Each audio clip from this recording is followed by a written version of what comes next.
Le souchet comestible est une espèce herbacée invasive qui s'est développée au cours des 10 dernières années dans les sols sableux et en particulier dans le bassin côte ouest de la Manche. Un état d'infestation réalisé en 2015 montrait que près de 400 hectares étaient infestés par cette plante, tous les producteurs du bassin étant concernés. C'est aujourd'hui une problématique majeure car les souchets sont très concurrentiels des cultures légumières et se développent pendant toute la période estivale. L'enjeu est la pérennité du bassin de production dans la mesure où les parcelles fortement infestées ne permettent quasiment plus la production de légumes avec un impact sur tout le tissu socio-économique. Tout d'abord, quelques éléments de biologie. La biologie des cyperacées et en particulier de l'espèce présente dans le bassin rend la lutte extrêmement difficile. Notamment, la multiplication végétative et la capacité naturelle de propagation favorisent les effets invasifs et l'extension vers des zones indemnes d'infestation.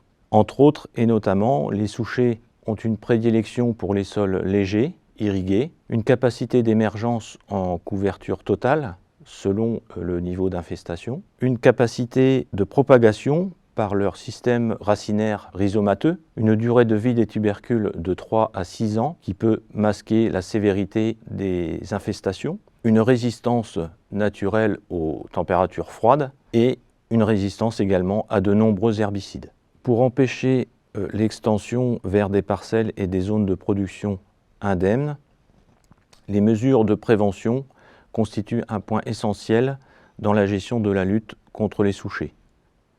Les mesures se situent à la fois au niveau de la production, mais également au niveau de l'environnement des exploitations agricoles et de différents acteurs de la filière. Par exemple, les entreprises qui réalisent le lavage et conditionnement des légumes et qui génèrent des effluents potentiellement infestés, ou encore les entreprises de travaux agricoles qui réalisent des travaux en parcelles de production, sont des vecteurs potentiels de dissémination du souchet. En situation de parcelles fortement infestées, il est particulièrement important de ne jamais laisser la plante se multiplier sous peine d'enrichir rapidement le stock semencier. Pour améliorer la lutte et à l'appui d'un cas d'exemple de succession de cultures, l'analyse du système de culture met en évidence les fortes difficultés qui existent pour maîtriser le développement des souchets dans chaque cycle de production. Pour toutes les cultures légumières développées régionalement, le désherbage sur le rang n'est actuellement pas solutionné, hormis par des interventions de sarclage manuel qui peuvent devenir quasiment impossibles en situation de forte infestation. Malheureusement, le retrait d'usage de produits phytosanitaires à action herbicide constitue une cause essentielle dans la recrudescence des souchets et dans leur multiplication.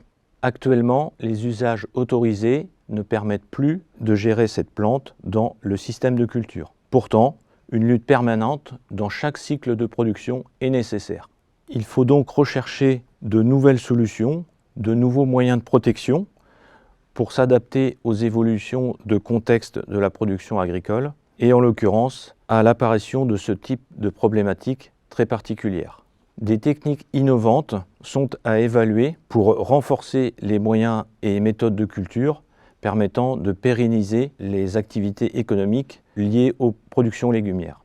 Les approches agroécologiques sont à privilégier dans le cadre d'un projet partenarial impliquant le Cileban, la Fredon Normandie et le CTIFL, mais les travaux de recherche et d'expérimentation doivent s'appuyer sur d'autres voies de progrès possibles.